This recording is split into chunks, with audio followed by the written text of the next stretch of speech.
We move on then to a discussion of some of the issues that our brothers have advised Muhammad Hijab concerning.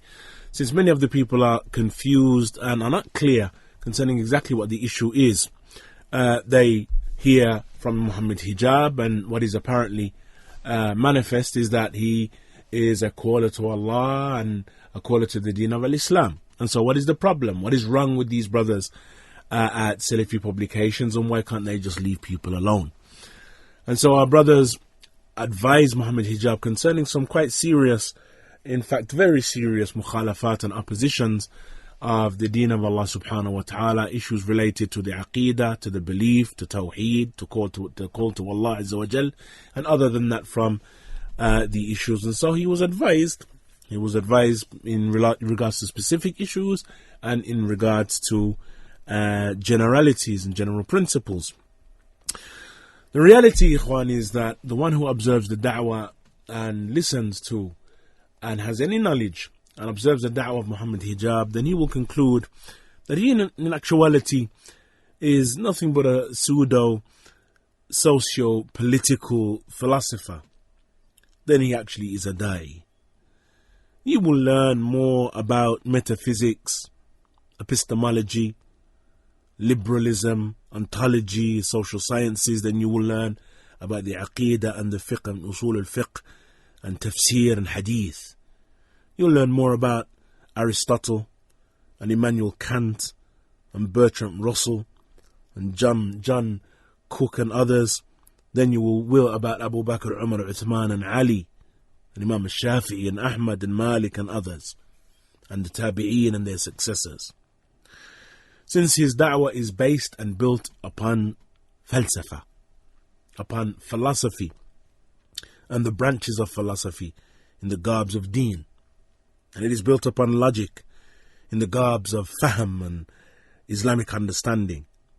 The naql, the text, is or follows the aql, and it is used to support the aqlani approach that he has to the deen of Allah subhanahu wa ta'ala, this intellectual approach to the deen of Allah subhanahu wa ta'ala.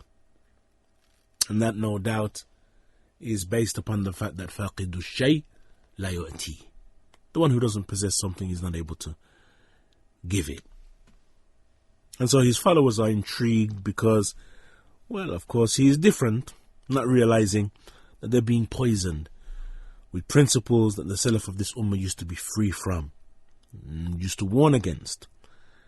They, no doubt, were far better than us and far more intelligent than any one of us, and didn't use these principles, these philosophical, logical principles. But Muhammad Hijab knows that if he enters into the field of da'wah, then he'll be miles and furlongs behind those who have preceded him to da'wah, and of course that wouldn't be good for views. And so, as the scholars have mentioned, general statement that they mention, khalif tu'raf, that if you oppose what is conventional, then you will be known.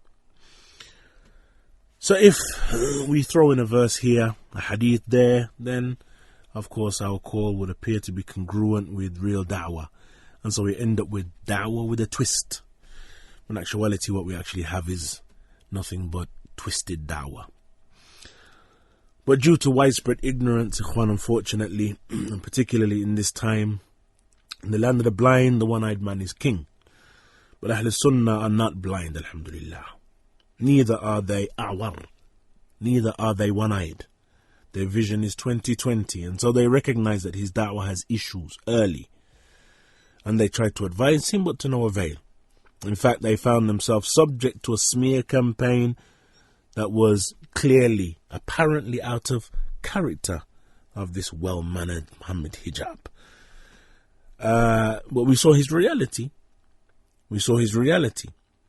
A campaign that we haven't seen him wage against the Ahmadiyya that he debates and the Shia that he debates, or against the atheists or the Khawarij or any of these individuals that he stands against.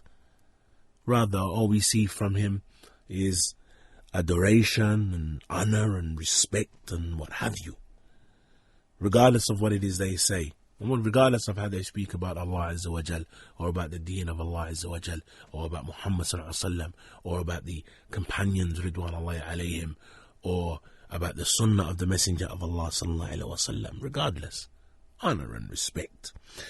But when one is advised, and when the people of Sunnah give him advice, then we see nothing but blatant disrespect, and in fact just outright lies and fabrications against them.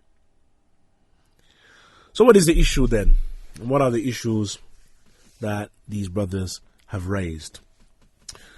We'll begin, of course, with the issue of his da'wah and his call, the call that he claims to be a call to Allah Azza wa Jal, which is nothing but a call to falsafa and a call to recognizing that there is an existence that he refers to as the creator of the heavens and the earth. But this recognition does not lead to understanding and believing in Allah Azza wa Jal, and neither was it the call of the prophets and the messengers. In fact, using these principles, these philosophical principles, was the way of the people of innovation of the past, and it was something that the earlier scholars, they warned against. This was the way of Hawa. When we have many of those early narrations from the Salaf of this Ummah about Hawa and following desires, it was this very affair that they were speaking about. Because this and these principles, they have led to many deviations and the formulation of many deviant groups within Islam. Imam Ahmad rahimahullah ta'ala, we mentioned some of the statements of the A'imma in relation to this.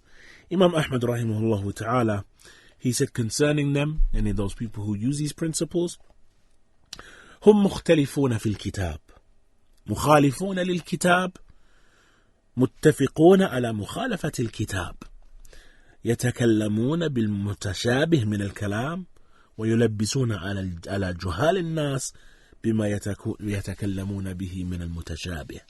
He mentions that they are in opposition to the book.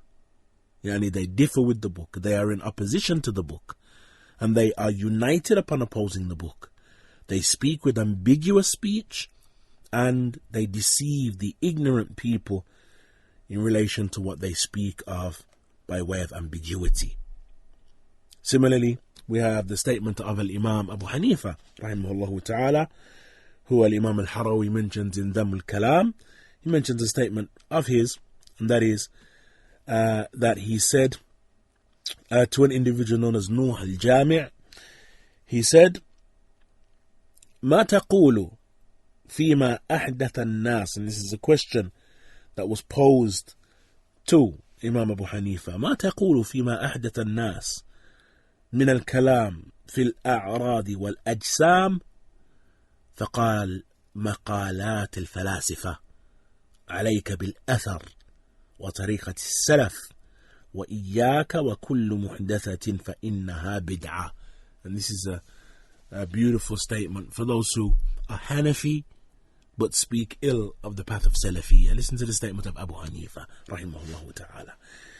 Imam Abu Hanifa, he mentions when he was questioned, what do you say about those who speak using the speech, yani the kalam of the philosopher, or the rhetorical, yani theological rhetoric?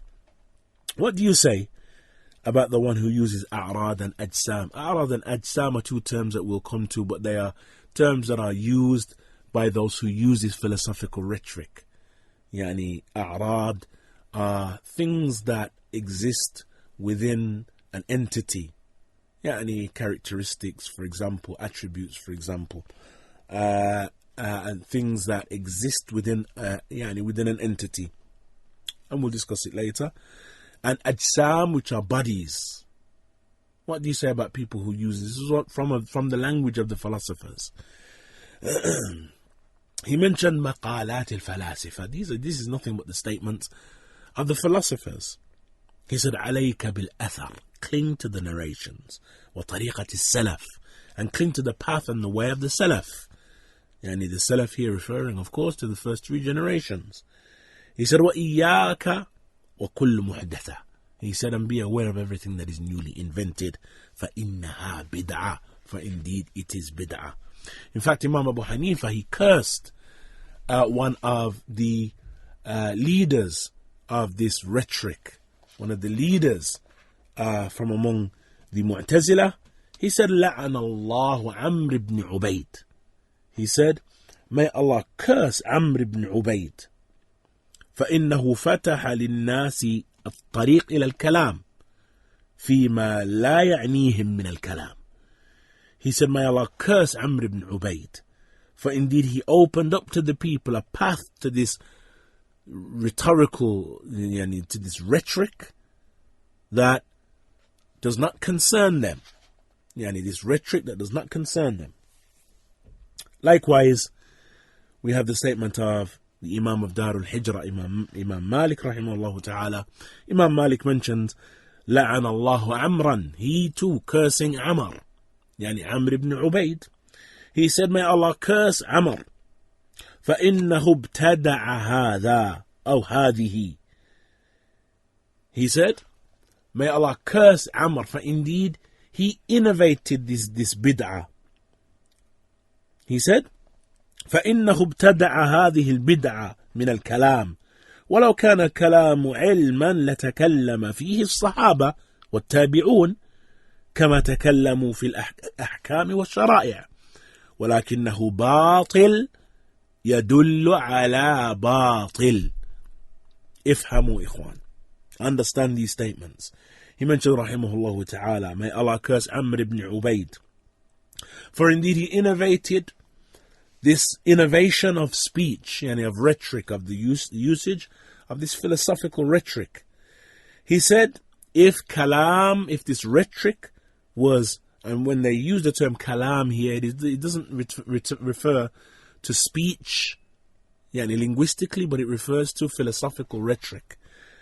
He said, if kalam was ilm, if kalam was knowledge, if this philosophical rhetoric was knowledge, لَتَكَلَّمَ فِيهِ الصَّحَابَةِ وَالتَّابِعُونَ, then the Sahaba and the Tabi'un would have used it as they spoke concerning the rulings of the Sharia and the legislation. He said, وَلَكِنَّهُ بَاطِل يَدُلُّ عَلَى بَاطِل. He said, but indeed it is batil, it is falsehood, and it indicates nothing but falsehood. Concerning this statement, Shaykh al-Islam Taymiyyah, he makes a beautiful comment. He mentions rahimahullah ta'ala, وهذا صريح في رد الكلام والتوحيد الذي كانت تقوله المعتزلة والجهمية وليس له أصل عن الصحابة والتابعين بخلاف ما روي من الآثار الصحيحة في الصفات والتوحيد عن الصحابة والتابعين فإن ذلك لم ينكروه وإنما أنكروا الكلام والتوحيد المبتدع في أسماء الله وصفاته وكلامه. He mentioned that this is clear and manifest as a refutation against kalam, against this philosophical rhetoric, and the tawheed that the Mu'tazila and the Jahmiyyah, these two groups that we'll look at again as we go along, the tawheed that the Mu'tazila and the Jahmiyyah used to use, and that there is no origin for this among the companions and their successors, in opposition to that which has come to us by way of the authentic narrations in relation to the names and the attributes, and tawheed in relation to the attributes, and in relation to tawheed from the companions and the tabi'een, for indeed this was not repelled by them. Rather, they repelled and they rebutted the usage of philosophical rhetoric and this innovated tawheed concerning the names of Allah Azza wa Jal, His attributes and His speech. Similarly, we have the statement of Imam al-Shafi'i rahimahullah ta'ala, who mentioned حكمي في أهل الكلام أن يضربوا بالجريد والنعال ويطاف بهم في القبائل والعشائر ويقال هذا جزاء من ترك الكتاب والسنة وأقبل على الكلام. Imam al-Shafi'i rahimahullah ta'ala, who was abqari, he was a genius, an intellectual genius. But what was his opinion about the usage of rhetoric and this philosophical kalam.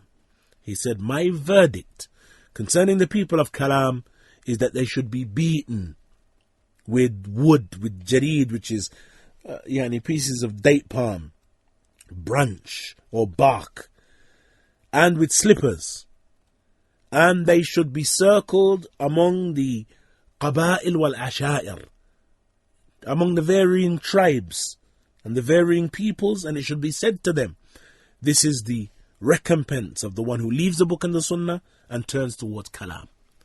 And that is a statement of Imam Al-Shafi'i rahimahullah ta'ala concerning the usage of rhetoric. Naturally, him saying that is my verdict doesn't necessitate that is going to be carried out. That is something that returned back to the ruler at his time if he decided to do so.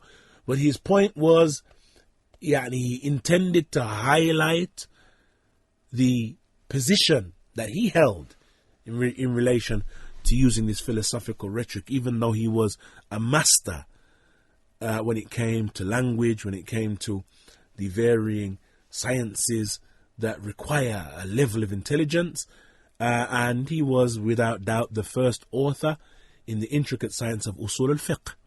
Yet still Imam Al-Shafi'i, in his book Al-Risala, you will not find any of the usage of this philosophical rhetoric. Similarly, we have a statement from Imam Ahmad rahimahullah ta'ala, who said, لا يفلح صاحب كلام أبدا ولا يرى أحد نظر في الكلام إلا في قلبه دغل. He said that indeed, and this is the statement, Ikhwan, of Imam Ahmad, and this is important since Mr. Hijab decides to refer to himself or chooses to refer to himself as Hanbali. And it should be known, Ikhwan, that this is something that is relatively deceptive from Mr. Hijab. What is it that you intend by Hanbali? Because the term Hanbali was something that was used in the earlier period to refer to someone who was Salafi. And so does he mean Hanbali in Aqidah, or does he mean Hanbali in fiqh and in relation to the rulings? Because that does not indicate your Aqidah if that is what you intend. Similarly, the term Athari, which is what he chooses to refer to himself as, then what does he intend by him being Athari? Because the term Athariya and the term Athari is a reference to Salafiyya. And being Salafi, the Athari is Salafi. But do you mean Athari in that you're Salafi in Aqidah and in methodology? Or do you mean Athari, that you like to return back and that you have as your evidence athar or narrations? So that needs to be clarified. Are we speaking about Aqidah, or is he using some type of philosophical usage of speech that would indicate and imply one thing and not the other?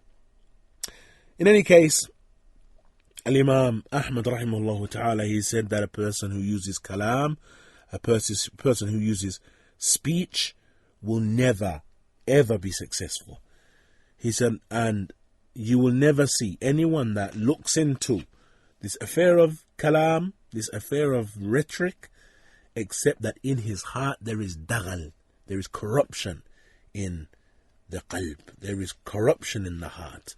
Similarly, Imam Ahmad, he said, ulama al-kalam zanadiqa. He said the ulama, or the people, the scholars of kalam, that they are zanadiqa, that they are heretics. And these statements, ikhwan, subhanallah, have come from the greatest of the a'imma, ayyuha al-ikhwa. We have likewise the statement of Imam al-Baghawi rahimahullah ta'ala. Imam al-Baghawi rahimahullah, he mentioned, اتفق علماء السلف من أهل السنة على النهي عن الجدال. He said that there is unity among the ulama of the Salaf from Ahlul Sunnah that it is prohibited that one enters into argumentation. وَالْخُصُومَاتِ فِي الصِّفَاتِ, and that one debates concerning the sifat of Allah Azza wa Jal, concerning the attributes of Allah, because debating was not their way. Their way was that since the affairs are united, there is a unanimous consensus among the Sahaba and the Tabi'een that which they believe in, there was no differing among them. And since if they have ijma and unity upon the affairs of aqeedah and the affairs of belief, if there is unity, then who then will dare and be bold enough to come along after them? After the Sahaba have united, after the Tabi'een have united, who is bold enough to come along after them and claim, well, I'm going to have a second position? And so they would not argue about the affairs of aqeedah, they would merely present them. This is the belief of Ahlul Sunnah. And what you're saying is in opposition to their belief. Simple. So he mentions they wouldn't argue concerning the sifat. وعلى الزجر عن الخوض في علم الكلام وتعلمه. And they would warn staunchly. Here he didn't say naha or naho. He said وعلى الزجر. Zajar is far stronger than a prohibition. It is a staunch prohibition. He said that they made zajar against entering into kalam and ta'allumihi, and learning it. So that is whether entering into it, speaking about it, or learning it even. And it's not something that we just say, well, I'm just going to acquaint myself with it and learn it just so I can know about it. Rather, they would fear for the one who studied and learnt kalam, because it is a area and it is a bab and it is a door to misguidance. And so, one does not open up and subject his heart to that which may possibly misguide him. And so we need to understand, ikhwan, that the philosopher, whether we're dealing with the earliest of the philosophers, the likes of Aristotle, or those who were influenced by the early non-Muslim philosophers from among the Muslimin, the likes of Al-Farabi, or those who at least attribute themselves to the Ummah, though many of them, the scholars of the Sunnah, have made takfir of them and declared them non-Muslim. But in any case, those who attribute themselves to the Ummah, the likes of Al-Farabi, the likes of Ibn Sina, the likes of Al-Razi, and others among those who utilize this rhetoric, then what is it, Ikhwana? What is the basis of their argument?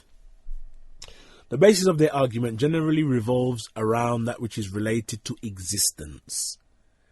And they argue that if we're speaking about existence, then we must know that existence is of types. And this is how they debate and how they establish that Allah Azza wa Jal exists, they claim. And it does not establish the existence of Allah subhanahu wa ta'ala. And we'll see how.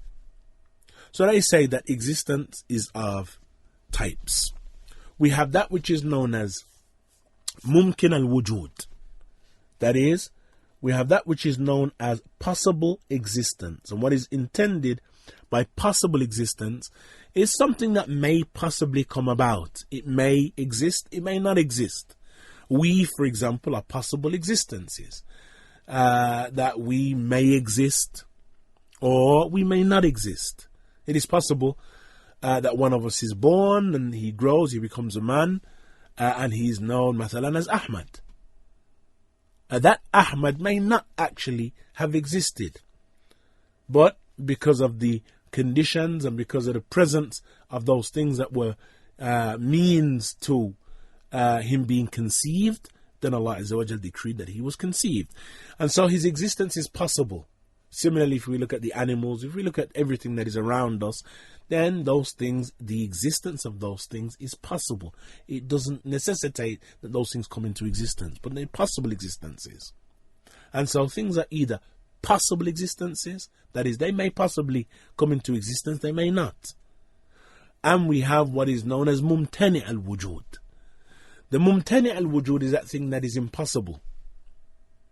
And so the impossible existence is that which is based upon two opposites, for example, a tall, short man, or something that is based upon two complete opposites that couldn't exist. And so there is the impossible existence. And then we have that which is referred to as wajib al-wujud. Wajib al-wujud is that thing that is a necessary existence. And that necessary existence must exist in order to bring the possible existence into being. And how do they argue concerning that? Well, they say that if you look at the possible existence, as we've said, may or may not come into being. But if we were to say that it was a possible existence that brought this possible existence into being, then naturally the first question that we're going to ask is, what brought that possible existence into being? And if we were to suggest that another possible existence brought that possible existence into being, then again we're going to ask, well, what brought that other possible existence into being? And we continue in that manner infinitely. And this is something that is referred to by them as an infinite regress. Tasalsul. It is an infinite regress, and this infinite regress is logically not possible, not viable. And so it must be said that there must have been one entity that brought all of these possible existences into being. That one entity is the necessary existence. The necessary existence is that thing that possesses certain characteristics. If it does not have these characteristics, then it cannot be referred to as a necessary existence. From those characteristics, for example, they say it cannot be dependent upon anything. And so it cannot have iftiqar. And it cannot have dependence upon anything. If it is dependent upon something, then it would necessitate that its dependence is an indication of its weakness and of the fact that it is not a necessary existence but a possible existence. And if it is dependent upon something, then it is dependent upon something external to itself. Therefore, it cannot be a necessary existence, they argue. Similarly, they say that it cannot be murakkab, that is, it cannot have and be upon tarkib. It cannot be constructed, or it cannot be a composite. It cannot be something that is brought about and constructed, since that would render it possible and not necessary. And so it cannot be constructed. And what they, of course, mean by that, and they go on to argue, is that it cannot have tajzi'ah. That is to say, it cannot be of parts. It cannot have inqisam. It cannot be divided into parts. Or have kathura, numerousness. And so there are 2, 3 or more parts to this entity. Because if it has parts, then it will be dependent upon those parts. As we, for example, are made of parts. We have skin, we have bones, we have a nervous system, we have organs. All of these things, they are dependent upon. And even if you were to look at a cellular level, you have the cell, you have the cell membrane, you have mitochondria, you have the nucleus, you have all of those parts that make up the cell. And so it would have to be argued that anything that is dependent upon parts, or anything that is constructed of parts, is dependent upon those parts. Therefore, it cannot be constructed from parts. It cannot have a'rad, and this is going back to this issue that we mentioned earlier. It cannot have a'rad, it cannot have hawadith, or things that occur within it, because that would then necessitate that it is from the possible forms of existence. And that would be like unto a possible form of existence. It cannot have a hayz, mathalan. That is, it cannot occupy space.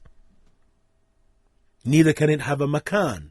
Neither can it have a place that it exists. Neither can it have a jiha. And this is part of one of the manners in which the philosophers, particularly those who have attributed themselves to this ummah, this is how they develop the argument. It cannot have a jihah. It cannot be in a direction. And so these arguments or these parameters that they mention are all issues that are related and connected to the wajib al-wujud. The wajib al-wujud cannot have any of these things. And so they develop the argument in this manner. And so they establish that the creation must have, since the creation is filled with that which is mumkin al-wujud, it must have a wajib al-wujud. And the wajib al-wujud, they say, is the creator of the heavens and the earth. And this is how they debate with individuals in establishing the presence of God, or in establishing the presence of Allah. And this method of debate, ikhwan, what many of those who utilize it don't realize is that it has led to some of the greatest of the deviant sects formulating and establishing themselves in the earlier part of Islam. And up until this very day they exist. It has led to the development and the establishment of the Jahmiyyah. It led to the establishment of their children, the Mu'tazila, and it led to the establishment of their children, the Kullabiyah and the Asha'ira, the Ash'ari creed and sect. What was it that the Jahmi, they used to argue? And what did the Jahmi say? The Jahmiyyah, they used to argue, and they would, in relation to these characteristics that have been mentioned here, they would negate from Allah Azza wa Jal, since they held that if Allah Azza wa Jal is the wajib al-wujud, then we must negate from Allah a number of things. Yani these things that we have mentioned previously must be negated from Allah Azza wa Jal. And so when they approached the names of Allah Azza wa Jal and the attributes of Allah subhanahu wa ta'ala, and when they looked at the af'al and the actions of Allah Azza wa Jal, they said, A'udhu billah. We could never attribute this to Allah Azza wa Jal because it would necessitate one of these things that must be negated from Allah Azza wa Jal. Composition, that it necessitates ajsam, that he cannot be a body, that it necessitates that he is immaterial, incorporeal, and that he cannot occupy space. Yani, all of these statements, when they negated ajsam, that he cannot be a body, yani, then it followed that he can therefore not occupy space, cannot occupy a place.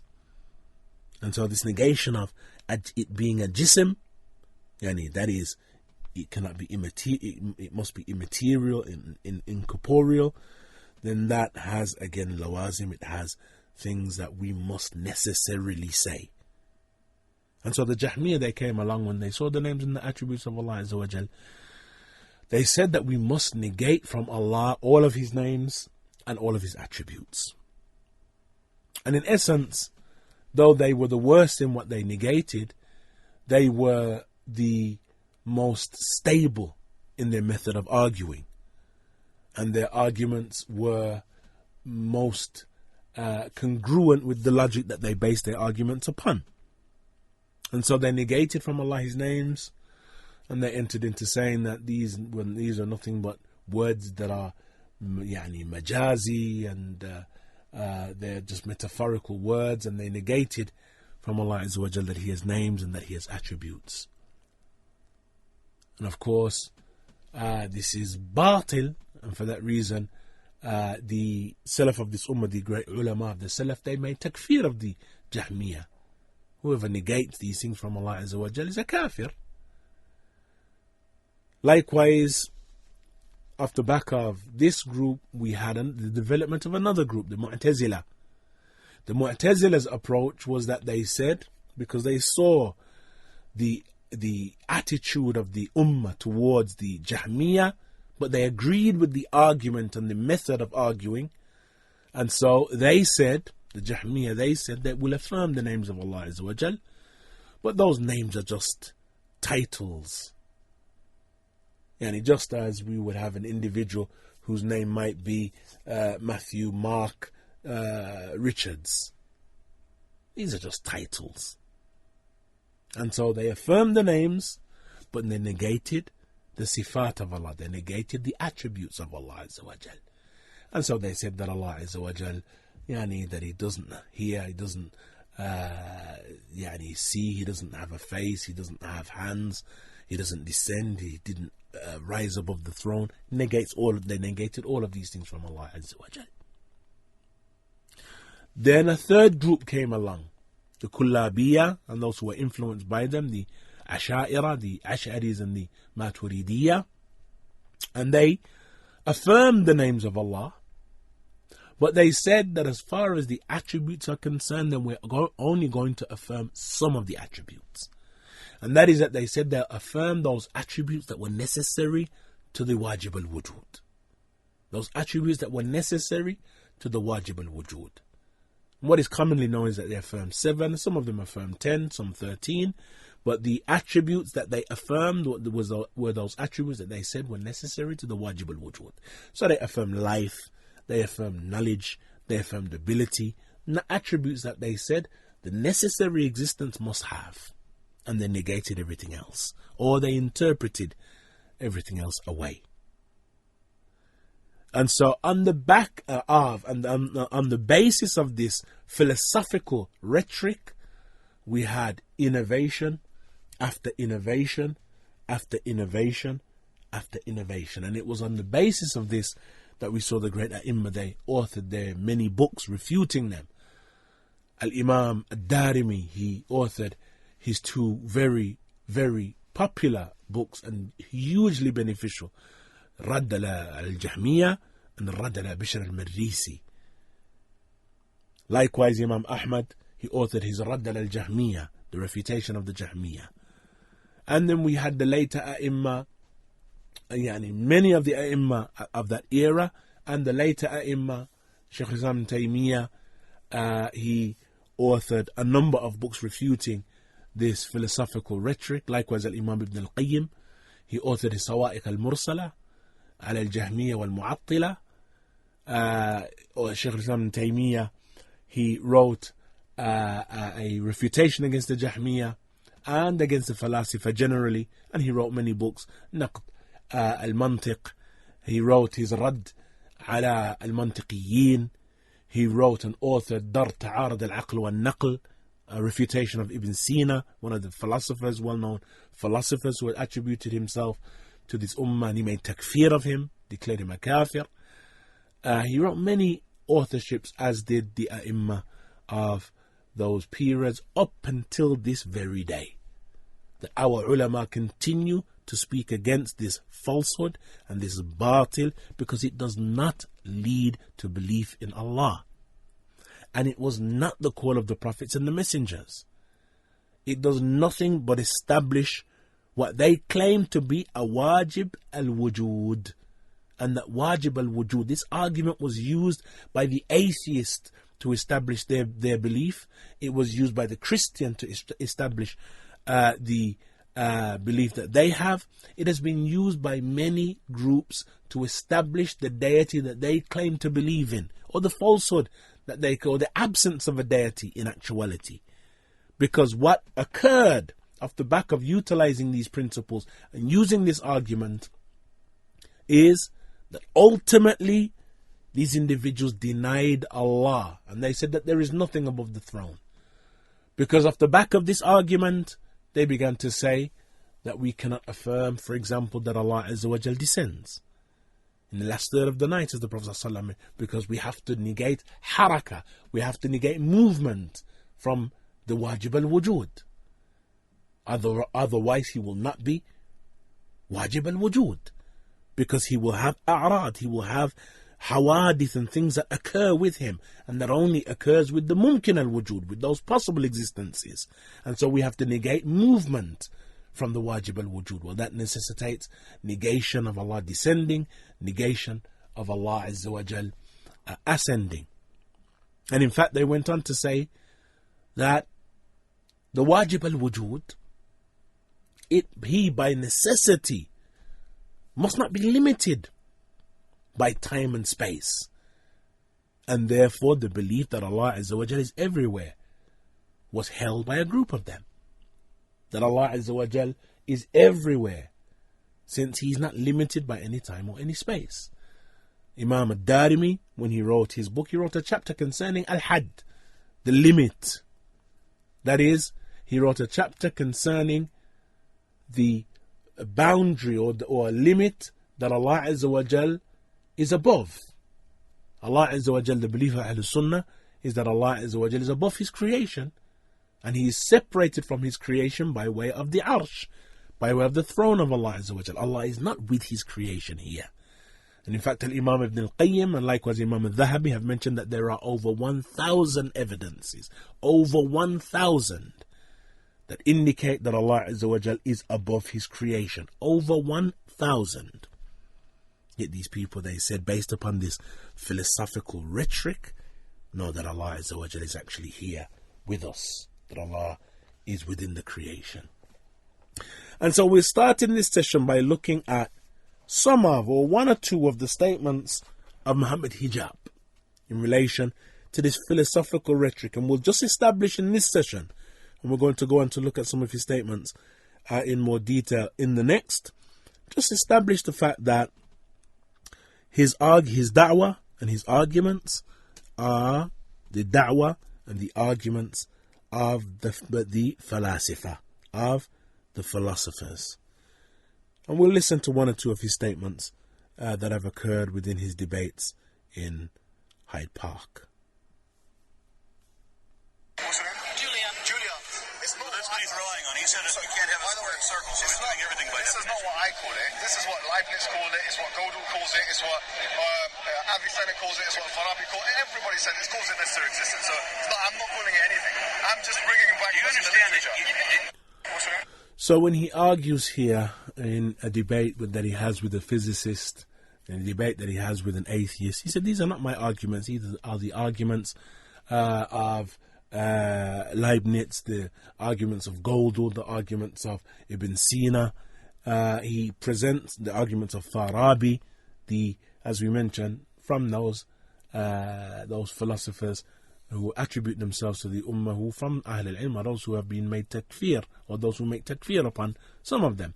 And thus the statements, then his arguments, he accepts and will freely mention that these are not my arguments, but they are the arguments of the Jahmiyyah, from the arguments of the falasifa, the well-known philosophers.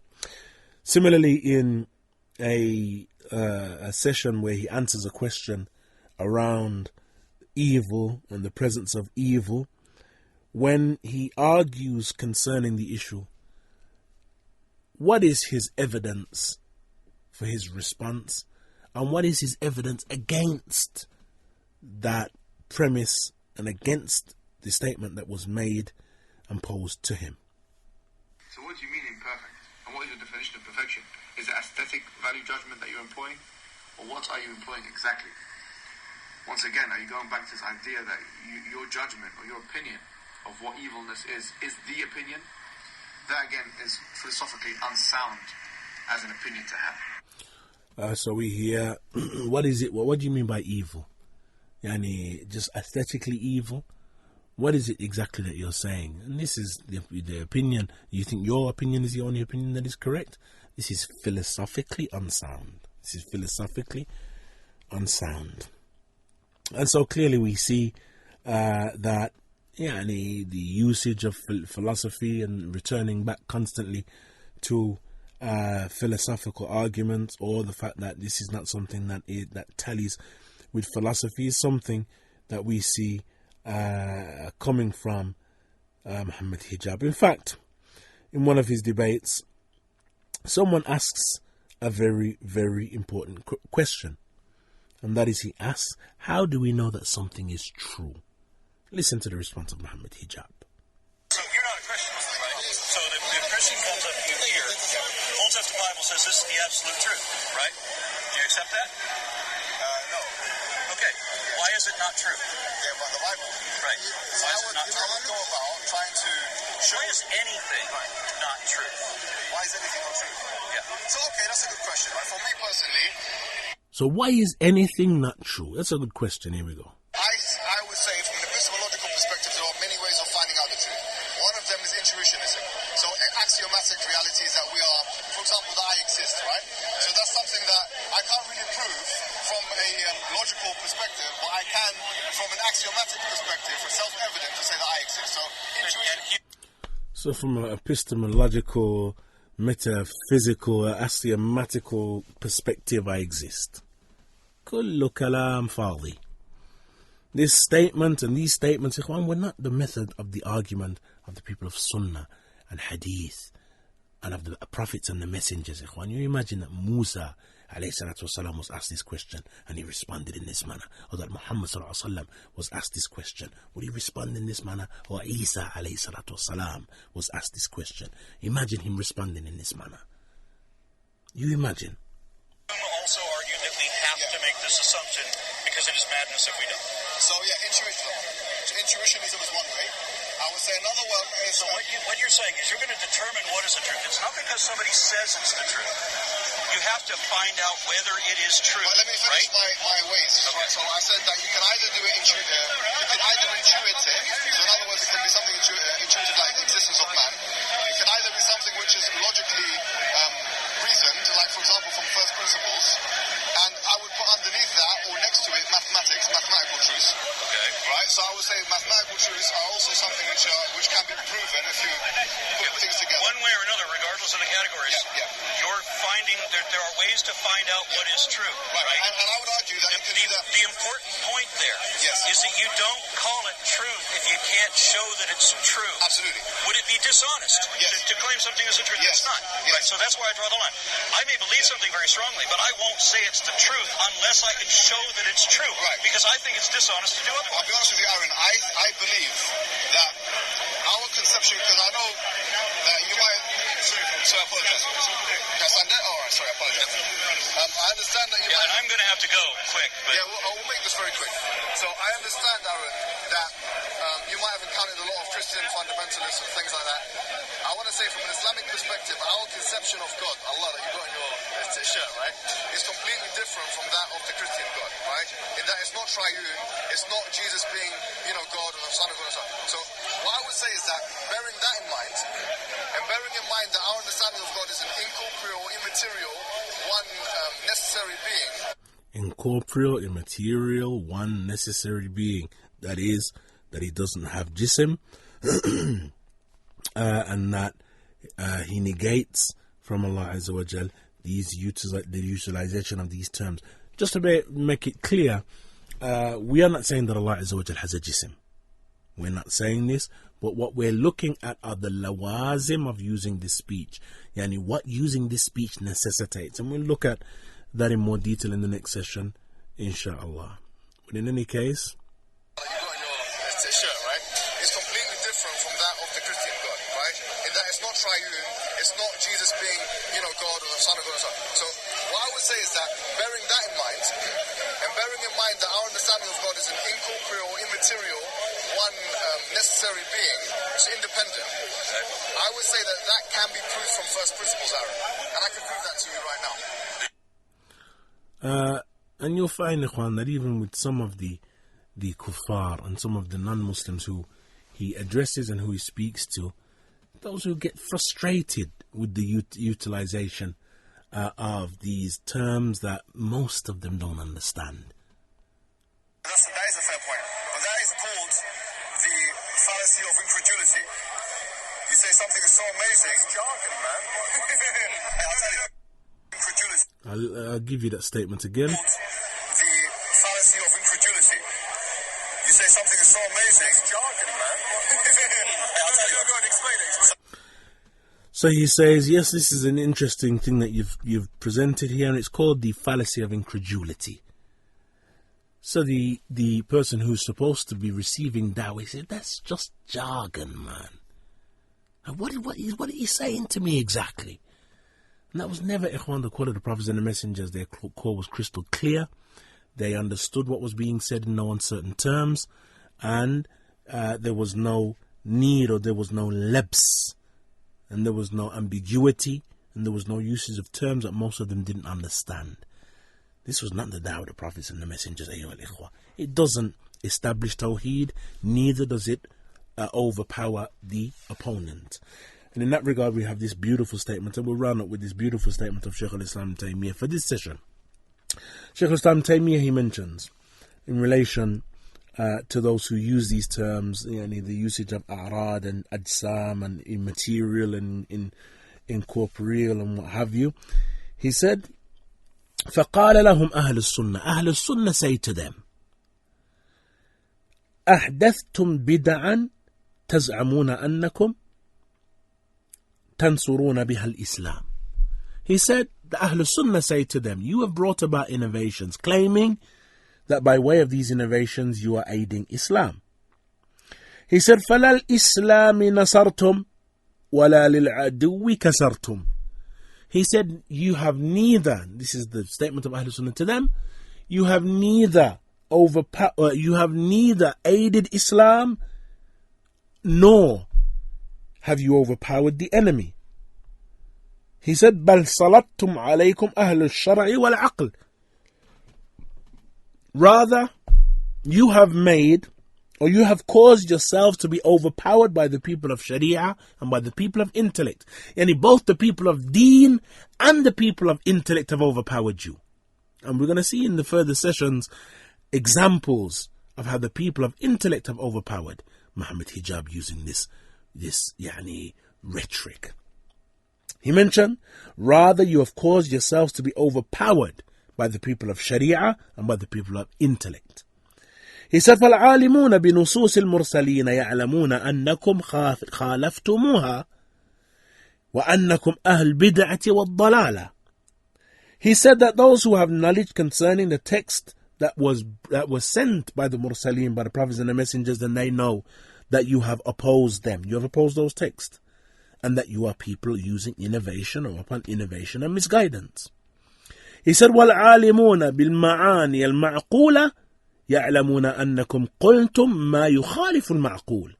And those who have knowledge concerning the intellectual meanings, then they know that you have opposed what is indicated intellectually. وَأَنَّكُمْ أَهْلُ خَطَأٍ وَجَهَالَةٍ. And that you are people of error and a people of ignorance. He said, وَالْفَلَاسِفَةَ الَّذِينَ زَعَمْتُمْ أَنَّكُمْ تَحْتَجُّونَ عَلَيْهِمْ بِهَذِهِ الطَّرِيقِ تَسَلَّتُوا عَلَيْكُمْ بِهَا. He said, and the philosophers who you claim you're using their philosophy against them, then they have overpowered you with it. He said, وَرَأَوْا أَنَّكُمْ خَالَفْتُمْ صَرِيحَ الْعَقْلِ. And they see that you have opposed what is apparent from intellect. وَالْفَلَاسِفَةَ أَجْهَلُ مِنْكُمْ بِالشَّرْعِ وَالْعَقْلِ فِي الْإِلَهِيَاتِ. He said, and the philosophers are more ignorant than you concerning the Sharia, concerning legislation, and concerning intellect in relation to the affairs of the ilahiyat, yani the belief in God. لَكِنْ لَمَّا ظَنُّوا أَنَّ مَا جِئْتُمْ بِهِ هُوَ الشَّرْعِ وَقَدْ رَأَوْهُ يُخَالِفَ الْعَقْلِ صَارُوا أَبْعَدْ عَنِ الشَّرْعِ وَالْعَقْلِ مِنْكُمْ.